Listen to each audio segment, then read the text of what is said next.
We've been gearing up for Aligned 17, which is a virtual conference dedicated to sales and marketing alignment. It's happening May 22nd through the 26th, and we wanted to do something special for B2B Growth listeners. Leading up to the event, we'll be giving you early access to some of the Aligned 17 sessions. Today's episode is exactly that. So if you like today's interview, head over to aligned17.com and sign up to access every session of the event. We've got an incredible lineup of speakers, including Gary Vaynerchuk, Jill Conrath, Tony Hughes, Tucker Max, and Trish Bertuzzi, along with dozens of other B2B sales and marketing experts. So go to aligned17.com and sign up today.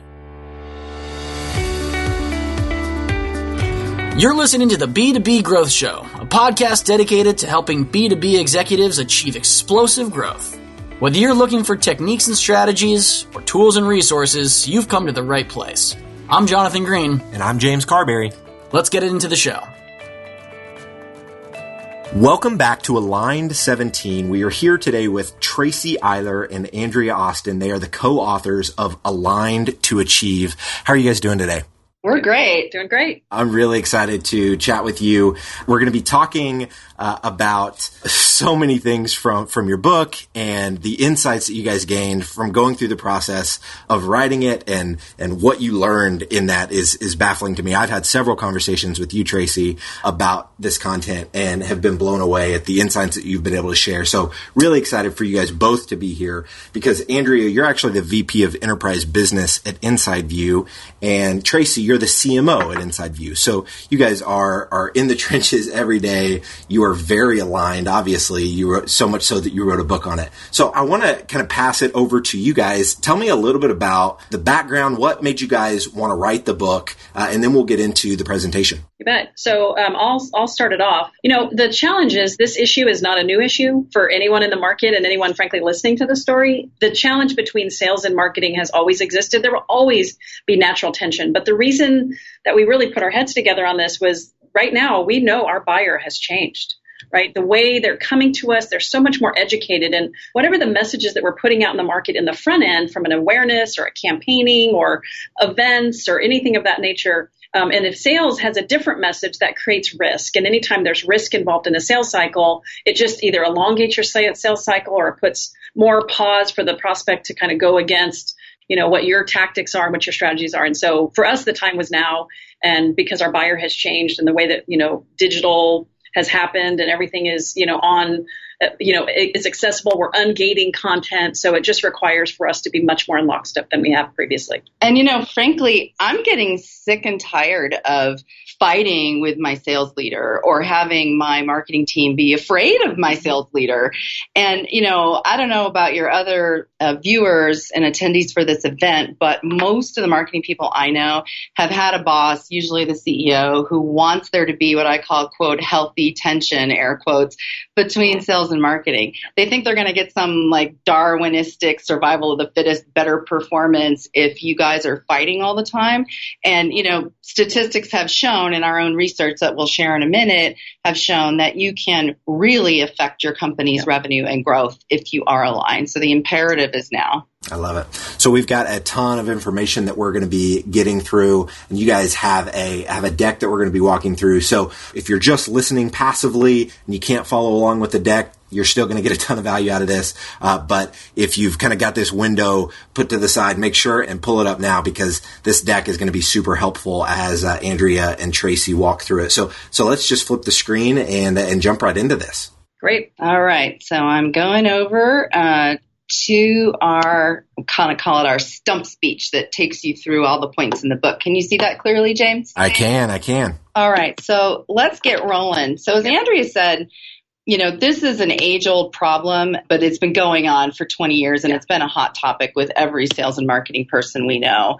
And we actually ran some research last year before we wrote the book that really served as inspiration. And we had about 1,000 sales and marketing people answer the question, what are the biggest challenges in aligning sales and marketing? And you can see the answers here, but the one that I thought was very notable was the lack of accurate data on target accounts. And many of the people that are attending this event are struggling with being aligned with their sales and marketing counterparts on what accounts to go after. Is it even accurate? Are the leads being routed correctly? Do you have the right accounts in your ABM and so on? So we're going to talk a lot about that, in addition to all the communications and process issues that are affected. Got it. Yeah, and I think at the end of the day, we can make all kinds of investments in the right targets and how we're going after that. But if it doesn't have an impact on revenue, we all have to understand what that is. So why is this important? Frankly, if we can drive 10% more annual revenue, if you're a $100 million company, then that's $10 more million. If you're a $1 billion company, that's $100 million. And frankly, at the end of any given quarter, there is not much I wouldn't do for 10% more. So I think it's just really important that, if you're looking at like, how does this get down to brass tacks? And this is information from IDC. So this is not stuff that we're making up. Yep. It's really important. And then if you think about the impact on people, as we kind of started it off, if you think about that aspect of, sales walking over to marketing and saying, here's a list of companies that we want to target, or a salesperson barking at a marketing person, or a marketing person kind of discounting and considering sales a little bit rogue or mavericks. You have to think about the impact on people. And so we're very focused on the attitudes that come from, and through this, again, the original research that we did, you can see that marketing, and we made this kind of fun. So if you think about, not to be pejorative, but to kind of put it a little bit light, we put some fun categories in here. So marketing says salespeople are single-celled organisms that chase revenue. And, sales says, marketing spends most of their time on branding events and picking colors. And so, those are the light elements. But if you think about at the end of the day, we actually are quite respectful of each other's roles. And I would say if you did this survey 10 years ago, it would be very different. It would be.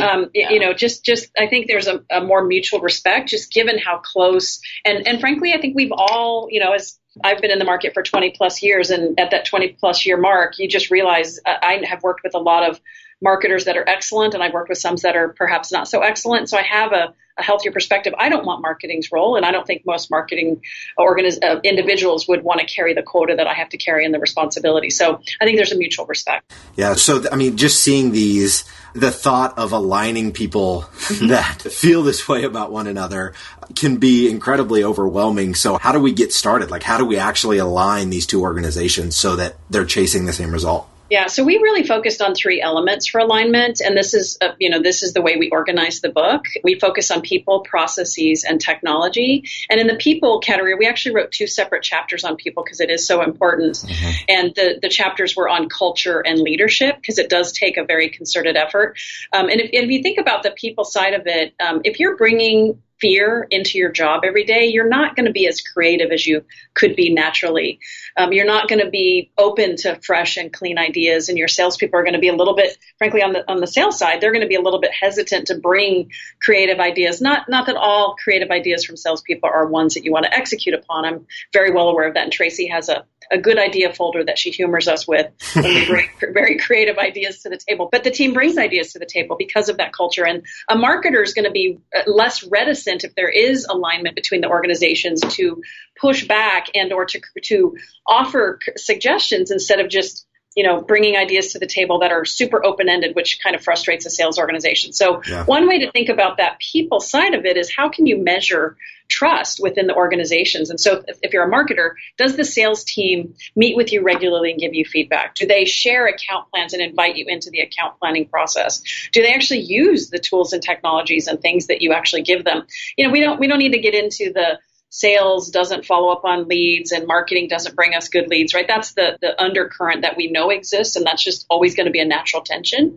But these elements of trust, I think, are really important. And one thing that Tracy and I were pretty adamant on when we were writing the book is to make this book very actionable. So what you'll find in Align to Achieve is at the end of every chapter, there's a checklist of the things that if you need to do back at the office, they're the types of things that are very actionable. Because I've read way too many business books, and Tracy had as well, that just didn't have, things that you can take from each chapter. So that was really important to us. Is there anything from this list for both of you? Tracy, I'd be interested to hear what are some of your favorite things from this list, or maybe just one that comes top of mind that, man, this is incredibly effective. Yeah, James, my favorite on here is the transparency, be overly transparent.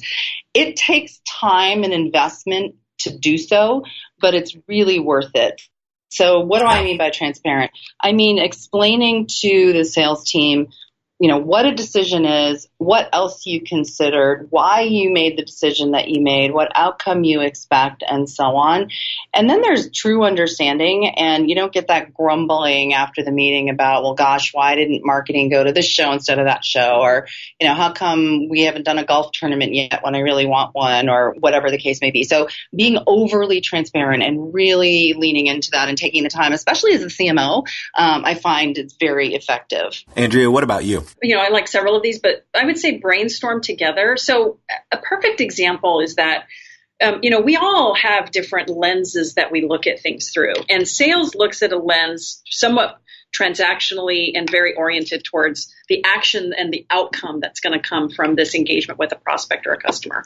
Marketing looks at things a little bit more of a long play, right? They're playing the long game. And frankly, we run a quarterly annual business. And so we've got to be delivering results at the end of any given quarter. And so if you brainstorm together, you're putting both of those lenses, and you're probably going to have a better engagement and activity together because you're actually bringing those different perspectives into a conversation, whether that's about a trade show or an event or a campaign. There are several items on that list that I just want to read off for the folks they're not watching this. So the first one, be proactive and communicate well in advance. The one that Tracy mentioned, be overly transparent. Another one, make recommendations. Don't just ask questions.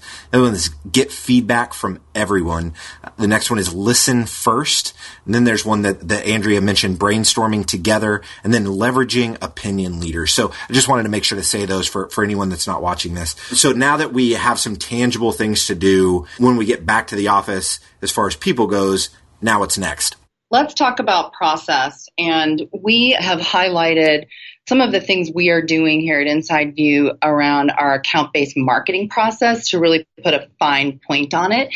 And so we want to start by really talking about the traditional demand generation versus account-based marketing, because they really are different in some aspects, and you will align your team in a very focused way around ABM. This piece is actually from Forrester, and what I like about it is it's talking about, conventional lead generation, which the bottom line is very focused on the leads themselves, and versus the accounts. And I always like to think of an account as a big bucket of money, and you might have dozens of leads from that account, but there's still one bucket of money that you are aligning around in terms of your approach. Yeah. And, many people have said, ABM is just old wine in a new bottle. And that is partly true, but we can be so much more orchestrated today with the tools that exist, and also really the enlightened approach that we have in our sales process. We know that salespeople are starting to get a bit disenfranchised because of that change in the buyer. They have more control and don't make themselves known to you until much later in the funnel. And so now the seller really has to be highly consultative, and that matches very well with ABM. There are many approaches on this next slide to account-based marketing.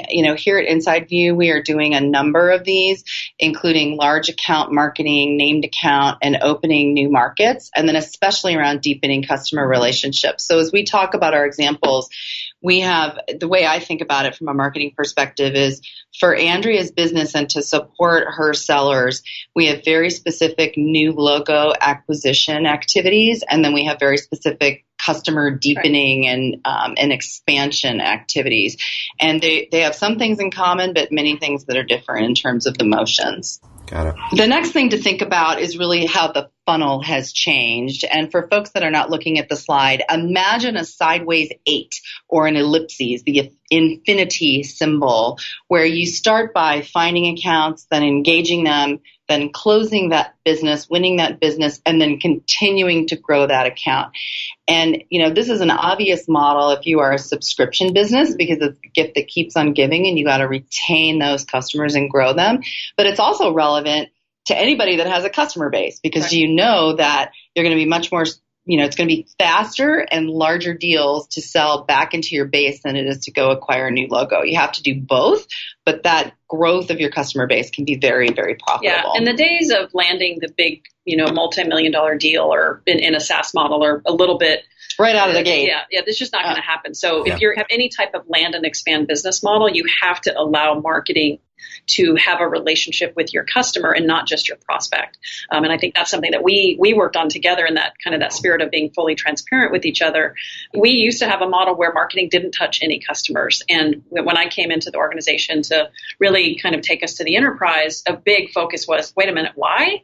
Why? Marketing's not making offers anyway, and so it shouldn't hurt our relationship with our customer. It should actually allow us to cast a bigger shadow of thought leadership and awareness that, otherwise I think the sales development organization and the market and the sellers have all of that responsibility. So it really does kind of allow us to have better alignment by taking it out of a traditional funnel into more of an ellipses model. Yeah, I really think that this picture is very, very notable, and it's one that I would use again and again. If I were to go to a different company, I would bring this model out right away and talk to the sales and marketing organization about the concept and really get agreement that, hey, don't we all agree that marketing and sales both have a role to play in every single step versus the traditional funnel where there's a very clear handoff point. Right. Marketing hands them over to sales, sales closes them, and they move on, and there's not a lot of interaction or orchestration. So in a highly aligned organization, you're going to get a lot of that orchestration, which leads us to the next slide, which I think you should talk about, Andrea, because we're using this with customers a lot. Yeah, if you think about the way in which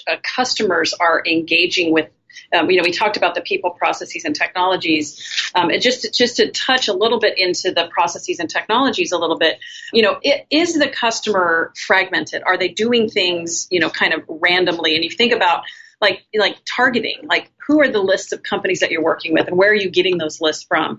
You can do that ad hoc and kind of randomly. Are you automated? Are you integrating that into your systems? Are you aligned? Are you orchestrated? Are you dominating your market? And this is something that we use to kind of work with all of our customers to let them self-rate. And it allows us to kind of focus in on, where they are in that maturity model. How can we advise and guide them?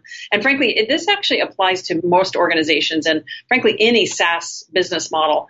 How along the curve are they from intelligently targeting their market? So thinking back and visualizing to that ellipses, find, engage, close, and grow, let's start by talking about finding those right accounts. And this is a very critical step to sales and marketing alignment. Right. It's a huge tension point if you don't have your account list right. Or frankly, in the old days, Andrea would have walked over to my desk and handed me a list of accounts and said, we're going after these, you go after these, right? And I wouldn't know why she put it together or who those accounts even were and so on. So there's some critical step to really finding the right accounts. And if you remember back to that chart that we showed at the start, there was a very high percentage of people that we surveyed that said the lack of accurate and shared data on target accounts was a huge conflict point for them with their selling teams. Yeah. And if you think about historically speaking, so running an enterprise business, I've been selling in a account-based selling modality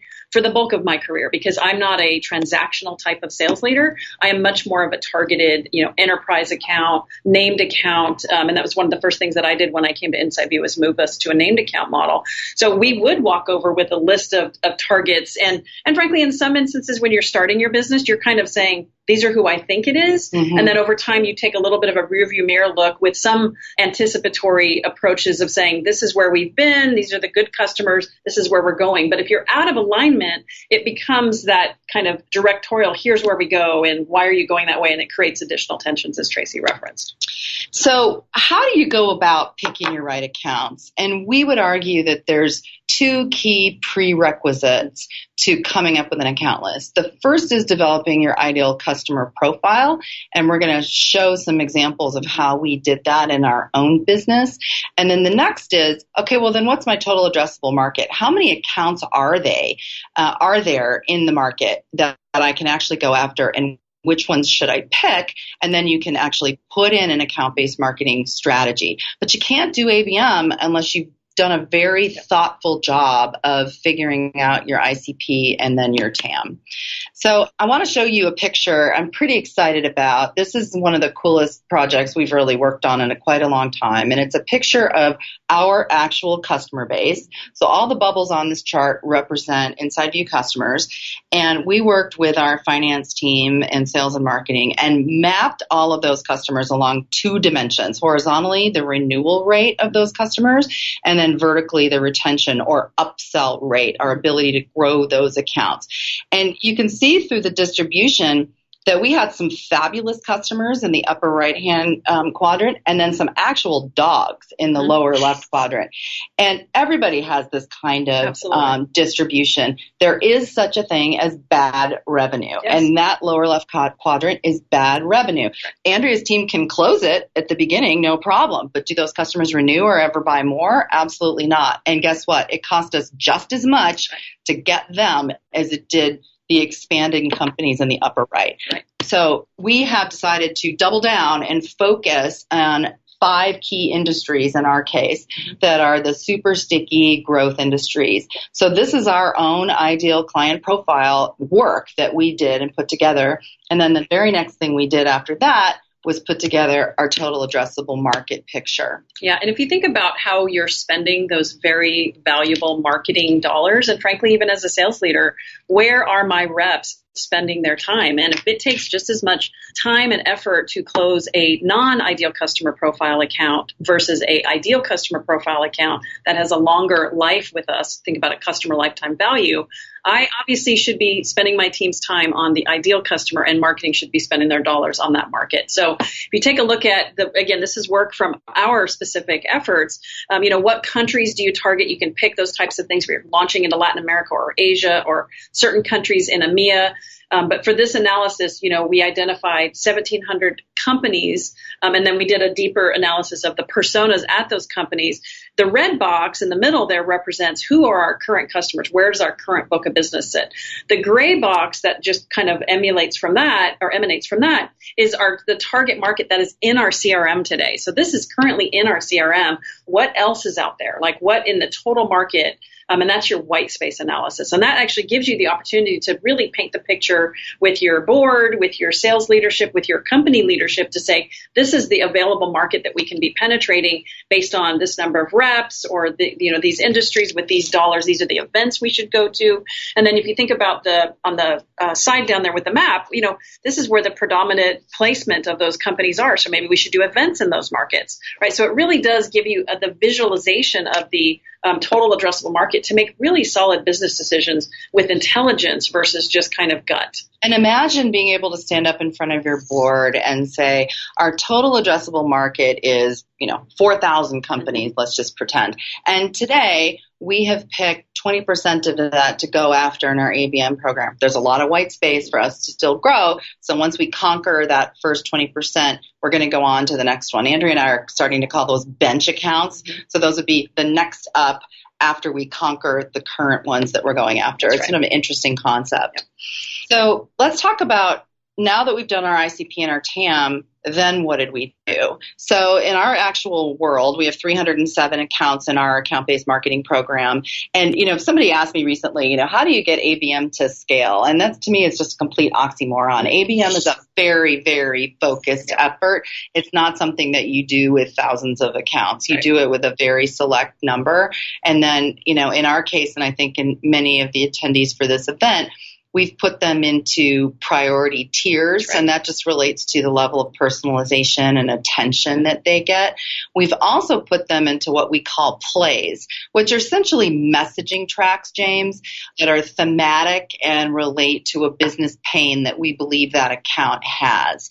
And so you can see here in our distribution, how many ex-customers, prospects, and existing customers we have in our different plays. And we're monitoring this, and we'll talk more about it later as we get into success measures. Got it.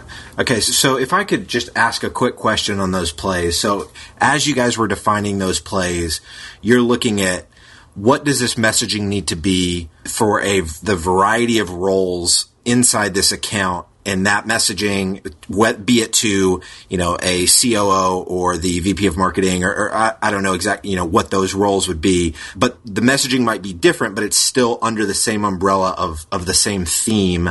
And that theme is what defines the play. Am I understanding that right? It's correct. And you may have different offers in the plays. You may have different depth of conversation, as you were referencing, different personas that you're targeting, and different.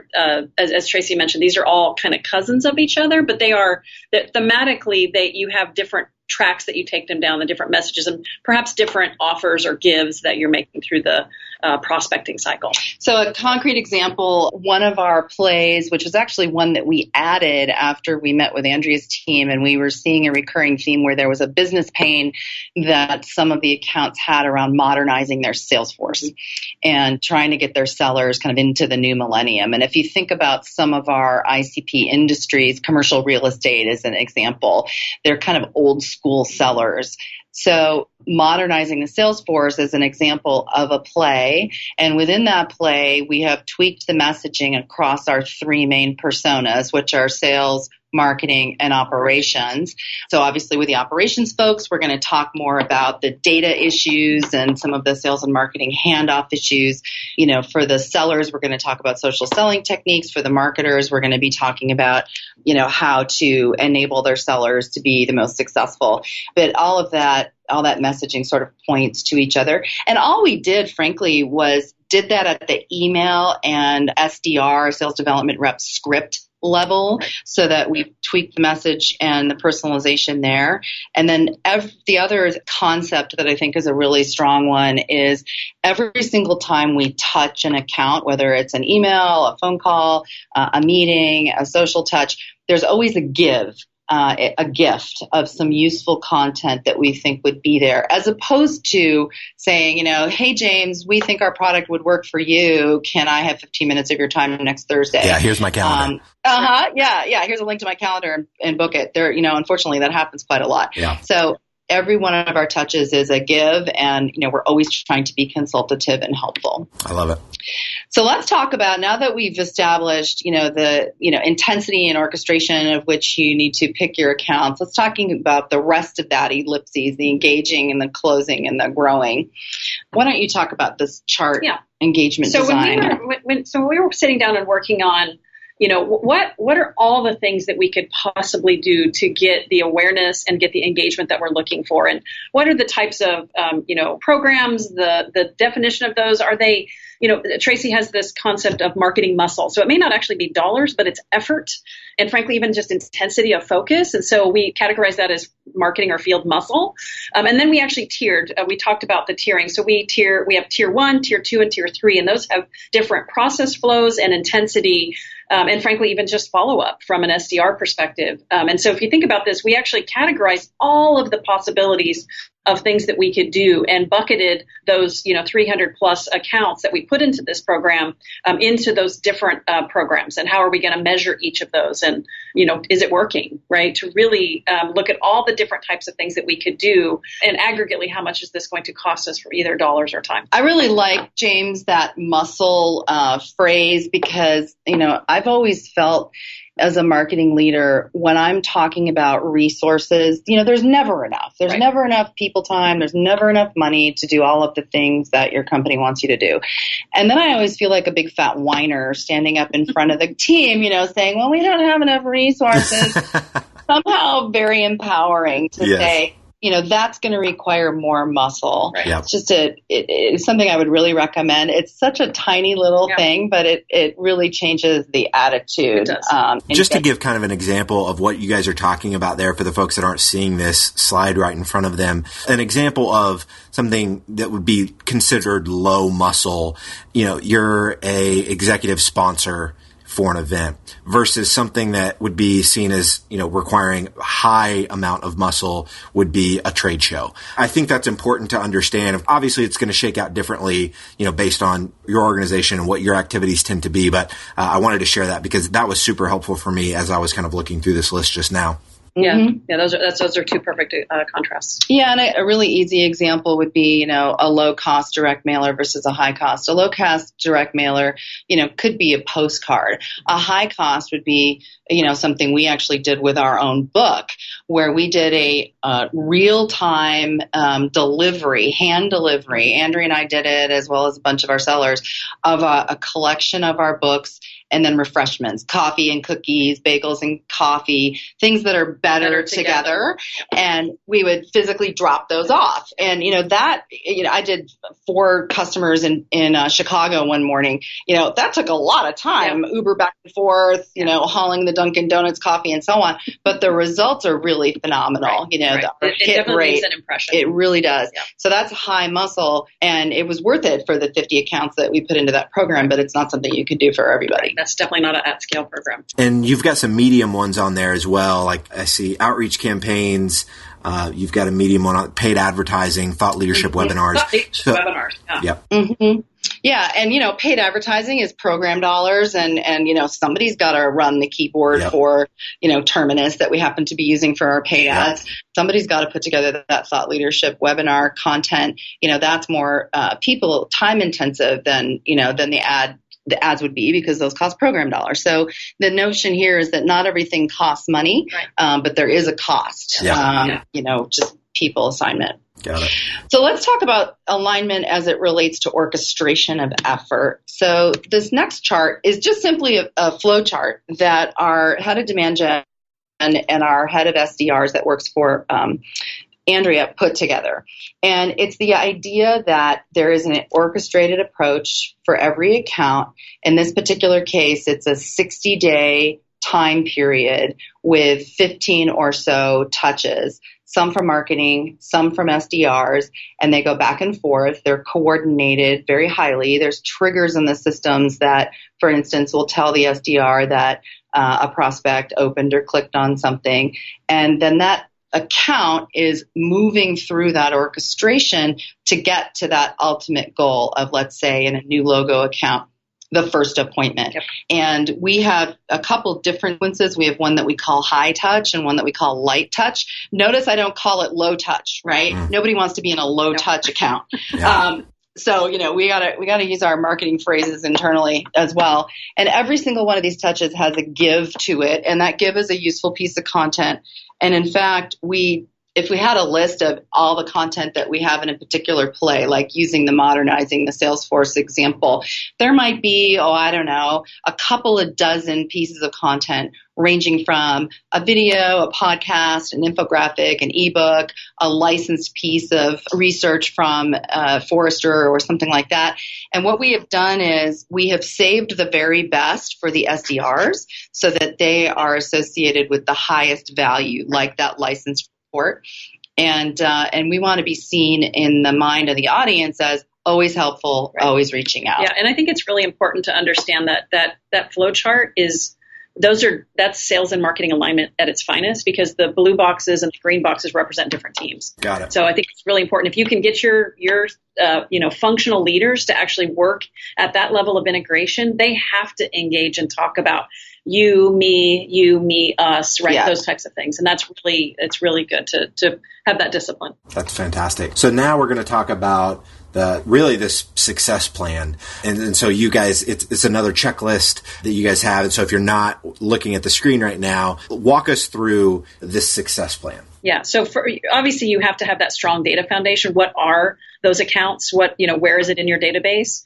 Taking a context specific approach. So based on both the personas in that account and the people that are known and unknown. So think about that white space. How do you warm them up? You need to really talk and agree on that. There's too much. We don't have enough time to talk about that specifically, but it's another activity. And then I think the last two, driving full team alignment, making sure that you have communication meetings and you're engaging regularly. And then frankly, just stick to it. You can't keep changing these plans. You have to stick to it, measure it in a time frame that's acceptable for your own organization. We try not to change, but every half year, because we need, because sales is combined with marketing, it's kind of long play and quarterly driven. So we're taking kind of a half year approach, but we're sticking to that plan and having that focus. And then how do you measure the success of all this? We're glad you asked. The easiest way to measure is focus just on pipeline, but in account-based marketing, we are finding earlier measures that are really engagement measures, and earlier than that, what I call coverage measures, meaning have we identified all the right accounts and then all the people in those accounts. And some of those people might be known to you already because they've already interacted with some sort of marketing campaign, but there's going to be a lot of strangers, and you got to figure out who those people are and then how to warm them up. So there's early, mid, and late success measures that are outlined on this particular slide. And they are not just marketing measures. They are also things like number of meetings set with a target account, or how many call connects have we made with that account? How many touches does it take to get to the center of the Tootsie Pop, to use that analogy? Yep. And then are we creating opportunities faster? Are they bigger? Are they multi-product? And so on. Yep. So those are all things to consider in measurement. Got it. A couple examples to show you. This is a coverage picture. We did a project with our own products called Customer Zero, where we built out all of our accounts and all the people in them across personas. This picture is essentially showing you that. Mm-hmm. And you can see here where in some cases we have very good coverage. We have many people identified across personas, and then some others it's much lighter. And, we need to go figure out other strategies for finding those people. Mm. Another example on this next slide is an awareness measure just related to website reporting. And this is a report that just simply comes out of Marketo that tells us of all of our ABM accounts, who is coming to the website and where are they landing. And that's a measure that normally I wouldn't have shared with Andrea's team, but now they're very interested because they can see, oh, wow, from Bank of America, there were 19 page views in this time period. What are those people looking at? Yeah, it also gives you a forcing mechanism to let your sellers understand that the work that marketing is doing is working. Mm-hmm. Because there is a lot of assumptive behavior on a salesperson that the success that we're having in any given progression of a deal is all because of them. And as a sales leader, I sometimes just want to remind them we're a team, and sometimes that awareness actually does help progress a deal. And I think, one of the things we use Marketo here, and the sales insights component was not something that we've exposed to our sales organization or our customer success organization for that matter. And we're doing that now, and it's actually giving them better awareness. Tracy and her team actually did a quick little round survey with my team, and many of the reps were like, no, that deal closed because of all me. And, it's a little like, wait a minute, look how many times they attended a webinar, clicked on an email, visited the website. And that's actually good. They want to know that information. That's great. For sure. We talked about engagement measures earlier, numbers of meetings, numbers of calls, engagements. We're counting that and tracking that and looking at it. And that was something that we would look at within the SDR team in the past, but now we're making it much more visible. Yeah. And we have a continued focus on pipeline. In our research, there was a very high percentage, 65% in fact, that said that their marketing teams used pipeline as a primary way to measure.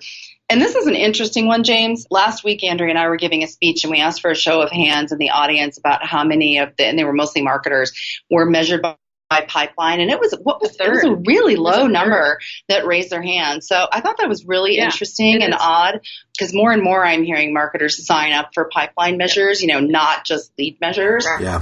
It really seems to vary where folks are on the spectrum. Got it. So one of the things is if you think about those measures and counting meetings and counting touches and the ways in which customers are engaging with us, one thing to think about as a sales leader is I think about sales velocity. How many opportunities can my reps handle? What is their average deal size? What is the win rate? And how long does it take us to actually close this business? And you may have different sales velocity metrics for different sizes of markets, different types of business. So if you think about a small business, their velocity will be higher. They can handle more opportunities but the deal sizes are smaller and their win rates, probably can be a little bit higher because they're super focused. Whereas enterprise, you probably can focus on fewer opportunities, larger deal sizes, maybe a lower win rate, but that sales cycle takes a much longer time. So this is definitely an advanced alignment measure. And again, anyone who is curious about kind of looking at this, but this is good also from the sales side to sit down with marketing to say, this is why we need to understand the lead scoring model to understand like how these opportunities are coming to us. And at some point, I always say at some point I would take a company that could fog a mirror, but in reality, I have to manage the number of opportunities that my reps are managing so I can understand that they're spending their time wisely. Anybody that's attending your event, James, if they really want to show their CEO, CFO, their board that they are tightly aligned between sales and marketing, use a measure like this sales velocity and come forward and they will be, really blown away. Yeah, and it really allows you to go back to that go-to-market maturity model after you think about all of those alignment measures and say, are you actually aligned? Or are you a little bit more fragmented and automated? Or are you actually orchestrated and moving towards dominance where you're really kind of, you have that sustained leadership towards the topic? All right. So now, we've got another checklist based on everything that you guys have just shared. People can read the slide in front of them. But of this checklist, Tracy, what's one of your favorite takeaways that you want to share? It's really agreeing with your CEO that there's an imperative to align. I was using that example, the Darwinian example earlier, where, I literally had a CEO say to me that he wanted healthy tension between me and my selling counterpart. And, that's a nightmare scenario to be in. So to really get your CEO on board. And the best outcome, honestly, is that when you and your sales leader come together and go forward to your CEO, they cannot tell you no. And, we call it collusion, but it really works very, very well. It does. Andrea, what's your favorite from this list? I love the middle one, reviewing your funnel definitions. And the reason for that is I think it's too easy for sales to have the excuse of, I don't know how this lead comes to us, so I don't understand why it's coming to us. Really, I would click past the black box of, lead scoring, or what is the definition of, that if you think about that, find, engage, close, and expand. It's really important to understand, how are you defining the funnel? How is marketing engaging with you, and how are you driving things? The other three from that list, for the folks that can't see it. So it's measure trust with your sales team and take action, report on the same metrics, focus on pipeline. And then the last one, bite the bullet and give marketing variable compensation. So for the folks listening, that was the 5-part checklist for really how you can take action on what they just shared. So let's move to the next one. So as we wrap this up, James, what can you expect if you are aligned? This is research from Serious Decisions. You can expect 19% faster growth and 15% higher profitability. Wow. That's Who incredible. wouldn't want to be aligned? Right. And so I would say, if you're having trouble getting support from your CEO that alignment is an imperative, show them these measures and then stay in touch with us. We wrote a whole book on this subject. It's doing very well. In fact, we just got a royalty check, believe it or not, a couple of days ago, which, frankly, I don't know what to expect. So we were pretty excited. I love it. And, there's a lot of derivative content on the Align to Achieve website that people can go check out. Got it. So in addition to going to aligntoachieve.com, if folks watching this want to stay, connected with you, Tracy, or with you, Andrea, or learn more about InsideView, what's the best way for them to go about doing that? So InsideView.com is the obvious place. Come to the website, and then you can follow us both on Twitter, and we're both very active on LinkedIn, so you can reach out personally. We would love to connect with folks, and we're constantly learning, so we'd love to hear people's experiences. Wonderful. All right. Well, thank you both so much for your time. This has been fantastic. I know the folks watching it are going to get a ton of value out of it, so I really appreciate it. Great. Thank you, James. Thank you, James. If you've been getting value from this podcast, you can help us reach more people by reviewing the show on iTunes. Here's how you can leave a review in less than a minute.